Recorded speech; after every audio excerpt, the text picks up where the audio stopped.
of our new show slash podcast where we review films and movies and talk about them for a bit.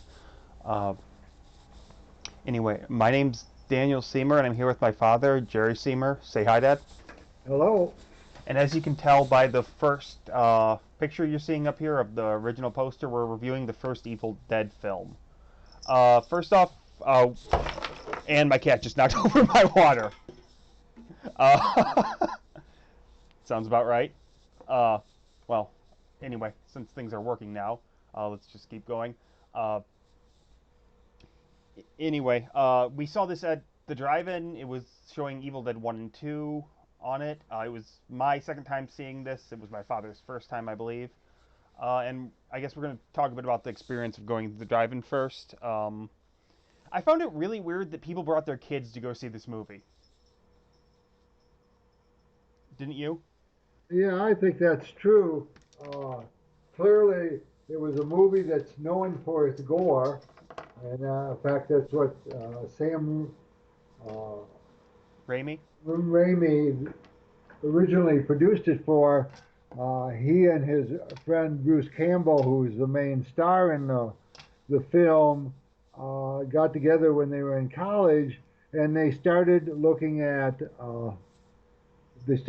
to the drive-in and looking at the old horror films, and they figured to make a horror film, what you had to do is have a lot of horror and action and a lot of gore. Yeah. And if you could just keep that going through the whole movie, you would have a successful horror film. Hmm. And that's what they tried to do with Evil Dead, Yeah. and Well, succeeded. well, I mean, I figured most of the people in there had seen the movie before too, so they kind of knew what they were getting into. Yes. Now, the second movie was Evil Dead, which I think is much more fine to show your kid. Evil Dead 2, sorry, which I think is much more fine to show your kids, because it's not. I wouldn't say it's. I'd say it's quite a bit less gory and a bit less nasty of a film overall. Uh, Better film though, but we'll talk about that next time. Um, anyway, I mean I found it odd somewhat that there wasn't any warning because it is actually rated NC-17, which I think this is the first time I've seen an NC-17 film in a theater, even though I guess it was a drive-in, which I don't know. I just found that kind of interesting that they'd play that. Uh, I don't think compared to some of the stuff that I've seen that's rated R and stuff, it really deserved an NC-17, but I don't know what your thoughts on that would be. No, I don't think that it. I mean, certainly modern day movies are a lot grosser and a lot more revealing than this movie. This movie was a pure horror movie, and it did have blood in it, but it Mm-hmm. wasn't as bloody as many just dramas today. I'd say. There actually is something I did kind of want to talk about is like the gore in the movie, which I thought made it. It was very over the top in some ways, but I thought it kind of made it more entertaining, and it didn't necessarily. I don't know if I've ever called this movie really scary, but I found it to be very creepy throughout the whole film, kind of. I think it even started creepy. Even though it was just a drive up to the cabin, he seemed to be able to put in the ambience of a really creepy drive Yeah, in his filming.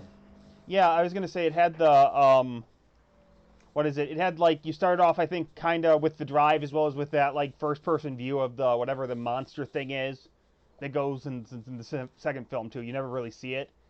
It's just kind of the thing that chases them a bit. On that, you have kind of. I mean, it's a very standard cabin in the woods movies, but I think like a lot of the ambiance on it takes it to kind of that next level of just being unnerving throughout the whole film. Uh, mhm. uh, and again, going more into like the blood and gore effects, some of the things I did like were I liked how the monsters looked, the Deadites, I think they're called. Uh, and well, I know they're called that. I don't know if they're called that in the first film though. And how they had that kind of the white makeup on. It was very minimalist. Obviously, it was very cheap since it was just a bunch of college students that were shooting the film uh, on it. But it still kind of looked unnerving enough. Yes, yes. In fact, they allegedly began their shooting with only $150,000, and they actually began shooting it in 8 millimeter film, but they realized they couldn't do well in that, and so they moved up to 16 millimeter. That's interesting. Uh, mhm. Yeah. I think I was gonna say I think a lot of the like makeup and gore effects still hold up pretty well. I mean, the movie's about 40 years old now. It was shot in 1981, at least according to the poster I have up here. I forget the exact date. Uh, I thought a lot of that worked. A lot of the kind of they had a bit of the animatronics when you had the people getting cut off and they how they still move and stuff. You had a bunch of the cinematography and stuff. Yeah. Um, I guess like I think most people that listen to this or have heard of this kind of know the story of it. It's kids go out in the standard cabin in the woods. They go into the basement. They find the Necronomicon. They play some stuff on it, and it starts the whole thing of the spirits possessing people and whatnot. It was a very standard thing, but like you said, they did a lot with the gore and stuff. Uh, it's kind of hard to describe uh, without like spoiling huge bits of it, I guess. But as well as because it's a fairly well-known movie. It's obviously well they played it at a drive-in 40 years about later, so it's a big cult film still. And I thought the turnout was actually pretty high. I don't know the exact amount of people there, but there's probably about 20, 25 cars, I'd say, Yeah. uh, and so going um, Yeah. on it. Is there any like particular scenes or anything you found were really interesting or stuck Well, out to you? Well, I think that, as I said, the movie starts off sort of creepy when they're Hmm. driving up. The house seems creepy. You know, you go walking in and you have the swing out in front that is swinging, banging into the house. Uh, the house isn't really run down, but it still looks creepy. Yeah, that's actually something that's a good point. The house isn't as run down as you'd expect in a horror movie. Like it actually looks like something that like a fixer upper in the middle of the woods, I guess. But Hmm. um, And yeah, and the inside looked pretty nice. I yeah, mean, you're walking around. The only thing that was odd about the house was the trap door. yeah. That's just kind of in the middle of the room. Yeah, the trap door is in the middle of the room. It's quite obvious, and it has a chain around it Yeah, that, of course, plays a part in the movie. yeah. Well, it's one of the more famous things. But I liked. I'm pretty sure. I mean, I might be getting this confused with the second one, which we'll talk about probably either tomorrow or the next day, and will show up on YouTube or in slash and Twitch at the same Yeah, time, depending on where you're listening to this at. But I believe when they enter the house, I think one of the first scenes is it comes from the POV of the trap door, yeah, kind of. So yeah, you have that yeah, unnerving thing. Um, Obviously, if you have a trapdoor in a horror movie, it's going to be used. yeah. And if you have a chain And around it, it's gonna you know something's going to be locked in there. yeah, but they don't start off with the lock in there. They start off by hearing something downstairs. Yeah, which actually doesn't get revealed what it is until the second movie, Yeah. uh, which I always found interesting. They came back to that. So, uh, yeah. But I did like a lot of the scenes of obviously the one person gets possessed and is trapped under there, and it has a lot of scenes at a very low angle with them facing them, not being able to get out, obviously, but still there and as a whole threat all the time, and as a threat somewhat all the time. Yeah. I thought that was interesting. But one of the things I really liked about these, I guess, monsters or possessees, is that they didn't. immediately go to attack people. Like when his girlfriend, when Bruce Campbell's girl, the main character in this Ash Williams girlfriend gets possessed, she just kind of sits there for a while and just kind of mocks them Yes. while other It's things are going on. it's more like she tries to make fun of them before she attacks them. Yeah, and I think, and I found that probably more scary than like if something was just as soon as they become that way attack you, because Mhm. it's, I don't know, I felt like while there was somewhat of an ambivalence to them being there, the overall force didn't really care or wasn't always after them. Uh, but they were more of an inconvenience and just something to handle rather than like a threat or anything, which they I guess really weren't. Mhm. The one thing I thought that was interesting is that it first starts out in the thing with the woman running out in the forest, and the forest actually attacking her. Uh, Basically, the tree limbs came out and grabbed her and sort of tied her up Hmm. and attacked her. But then almost everything else in the movie Hmm. occurs within the house. Yeah, I was gonna say I don't think after like I think they do that. I think then they drive and you see that's when the bridge is out, so they can't escape, Yeah, and so on. But it just kind of it's just kind of sitting back there. yeah, And then almost everything else I think occurs in the house. I guess they go outside or to the tool shed a bit. yeah, Um, in it, they have to at one point to bury a body. I think well twice to bury bodies. I guess yeah, yeah, I believe. But and I guess the one guy runs out and disappears for a while in the woods yes. trying to escape. But obviously he comes back. And yeah, they bury the body. And of course, you have the famous scene where the guy cuts off her head. With the shovel. Yes. That yeah, that's when I know when I saw it the first time that kind of got me because I didn't see it coming. Hmm. Uh, and they just kind of jump out, and obviously that's again expanded upon in the sequel, which is uh, Hmm. better. Um, Trying to think, like I just don't want to go over the movie beat for beat, just kind of talk about the things you like. Yeah. But like I think like watching it now again, uh, like I could clearly see why this film was a big cult film, and is a cult film still today. Hmm. Uh, just because, well, I don't think it's perfect or anything, and I certainly do think the sequel's a lot better. I could see like it was a really fun movie to watch. Hmm.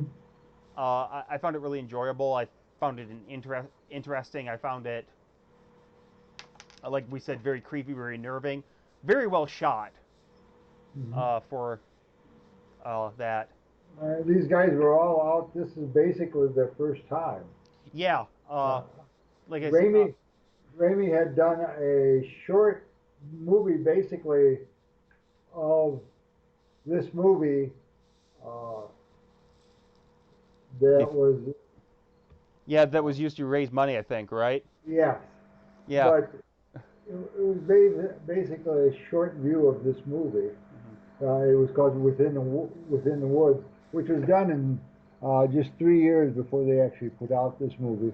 But he had no real experience, and Yeah. this was his first movie, the first movie directed, first movie that he took part in. Yeah, I mean, it was all shot in the great cinematic state of Michigan, I believe. Yes, they Because went to like, Eastern yeah, like I wonder how much like, Michigan I, State. yeah, I wonder how much that cabin was actually real. Like, was there an actual cabin that had a that had a trap door like that Yeah. uh on it? Um, because then I know they've said I know there's been a lot of interviews and stuff over the years because it was a big thing. Both people, Sam Raimi went on to make two at least two sequels to it, a television show, a remake of it. Uh, well, I don't know if he did the remake, but I think he produced it. There's actually a fourth movie coming out. I know. and has done other things. Did the original Spider-Man movies. Uh, is doing the Doctor Strange movie. Last I saw, uh, and I know Bruce Campbell kind of has a status as a cult film star too. I don't really know about the other people too much though on it, but yeah, I don't know. I'd say like I don't know if obviously we're starting this podcast at kind of the worst time to start talking about movies and new releases since nothing's coming out and it's well kind of dangerous to go out. Yeah. Uh, we actually saw, which we'll talk about this sometime later, our, our second movie in theaters, and the first one we've seen not in a giant IMAX recently. I'm kind of talk about that experience going later. But for me, like if you get a chance to go see this, especially if it's still playing at like a drive-in or something, I'd really recommend going to go see it, even if it's not paired with like the second one or anything. What would you say on that? I would say so. Yes, this is a good horror movie. It has a lot of slapstick. Now he moves more to the slapstick in the second one. And the second one, he's somewhat. This one is filled with the horror, and the second one sort of filled more with uh, slapstick and horror. Yeah. But they're both excellent movies. Hmm. Uh, Yeah, I and think. Sorry to interrupt you, but I think this one has that level of a bit of a more of a black humor to it. yes, Like obviously, the people in it do things that you don't really do in life, but I was never really drug out of the movie on that. mhm, Uh, I think it also helped that I mean, we didn't quite get the fun of going to go see it in like a packed theater, but we got to go see it with a bunch of people that were clearly there to go see him to that were probably seen the movie like 4 or 5 times and were excited for it. yeah. And you know the one thing is this movie, as we said, that when they were the Evil Dead, the girlfriends were first possessed, they always sort of mocked the person. It has the element of horror, especially black horror or black comedy mixed with horror in the movie. Yeah, and I think that kind of worked to. I really think that worked to its advantage. Yes. Uh huh. Mhm. So I don't know. Do you have anything else to talk about on it? No, I don't believe so. Okay. Well, I think we hit all the major points we wanted to talk to on it. We're going to talk probably some later time. It'll be up on Twitch and on YouTube about the sequel, Evil Dead 2, which we saw back to back in it uh, uh, last week Mm. at the drive-in. Well, I guess about a week and a half ago now. Uh, if you're watching this on YouTube, please remember to like and subscribe. And if you're watching this on Twitch, as well as tell us what we did wrong, what we did bad, and what we can do better next time. And if you're watching this on Twitch, please, same thing, I guess, subscribe to us and talk. And feel free to write in chat, and I'll probably comment on it. Yes, Uh, well, I guess that's all we got, so I'm going to end the stream, and have a good night, everybody. yes.